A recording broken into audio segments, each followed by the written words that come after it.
warahmatullahi wabarakatuh. Baik anak-anak semua, ketemu lagi dengan Bu Vita tentunya pada pelajaran biologi. Pada kesempatan kali ini, Bu Vita ingin mengingatkan sekali lagi kepada kalian, yaitu bagaimana menjaga motivasi belajar kalian selama pandemi, yaitu dengan mempersiapkan diri kalian sebaik-baiknya untuk meraih cita-cita yang kalian inginkan. Kesempatan kali ini, Bu Vita akan memberikan video atau penjelasan terkait yaitu materi siklus menstruasi. Nah, bagaimana siklus menstruasi terjadi? Yuk kita simak penjelasan video berikut ini. Assalamualaikum, baik anak-anak semua, hari ini kita akan belajar mengenai siklus menstruasi. Tentunya hal ini sangat berkenaan dengan wanita ya, berhubungan sangat erat dengan wanita setiap bulannya. Akan tetapi bagi laki-laki ini juga tidak akan menutup kemungkinan sebagai bahan pengetahuan kalian ketika dalam kehidupan sehari-hari nanti. Nah, bagaimana sebenarnya siklus menstruasi? Sebelumnya, ketika kita belajar siklus menstruasi, tentunya kita harus belajar mengenai yaitu kompetensi dasar yang harus dikuasai, yaitu satu, menjelaskan tentang siklus menstruasi pada wanita, yang kedua, menjelaskan hormon yang mempengaruhi siklus menstruasi pada wanita. Nah, siklus menstruasi pada wanita itu terdapat pada surat At-Tholaq ayat 4 yang menyebutkan bahwa perempuan itu pada saat sudah tidak lagi haid atau menopause itu kita harus tahu nih masa idahnya, sehingga perempuan ketika tidak haid itu bagaimana adalah masa idah setelah adanya perceraian, yaitu adalah 3 bulan. Itu juga akan menentukan bagaimana masa subur.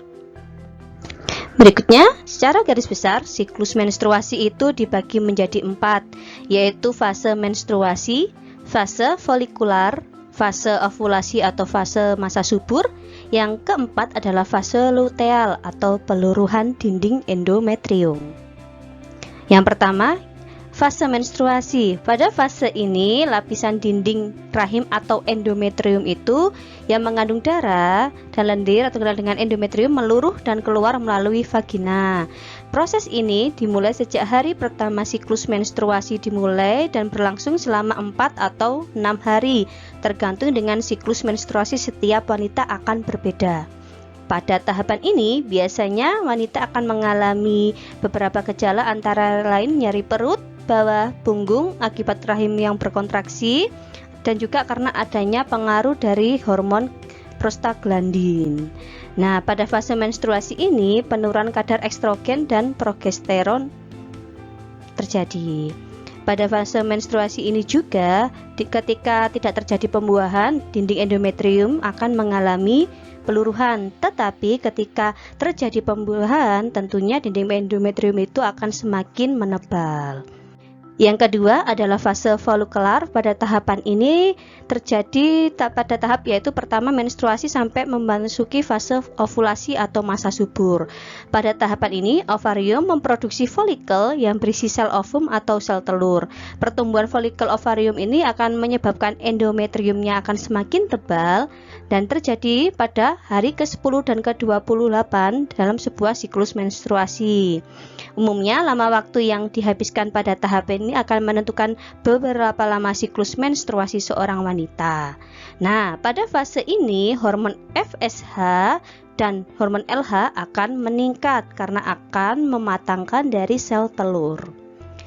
Fase ketiga pada ovulasi yaitu fase ovulasi atau fase masa subur. Ketika ovulasi ini, sel telur dilepaskan dan siap dibuahi oleh sperma.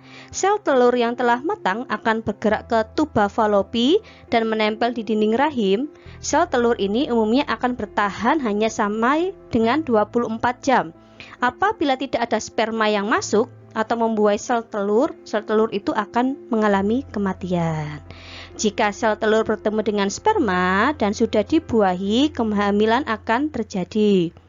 Nah, pada saat fase ovulasi, hormon FSH dan LH akan berada di puncaknya. Fase keempat adalah fase luteal, yaitu folikel yang telah pecah akan mengeluarkan sel telur dan membentuk korpus luteum, yang memicu peningkatan hormon progesteron untuk mempertebal lapisan dinding rahim ataupun endometrium. Nah, fase ini disebut juga dengan fase pramenstruasi atau tahapan awal menstruasi yang ditandai dengan gejala seperti mungkin payudara membesar, munculnya jerawat, badan terasa lemas, menjadi mudah marah ataupun emosional. Nah, pada fase luteal ini tentunya ada hormon yang bekerja, yaitu kadar progesteron dan estrogen akan menurun. Nah, itu tadi adalah siklus menstruasi pada wanita. Kita sudah mempelajari bahwa siklus menstruasi itu terjadi karena ada 4 tahap ya. Semoga bisa memberikan pencerahan dan wawasan bagi kalian. Wassalamualaikum warahmatullahi wabarakatuh. Sekian video tentang siklus menstruasi, semoga bisa menambah wawasan kalian, apalagi kita bagi seorang wanita ya, memiliki menstruasi, bagaimana cara mengetahui masa subur dan lain sebagainya. Ataupun misalnya kita ingin mengetahui bagaimana gangguan terhadap siklus menstruasi kita akan lebih aware.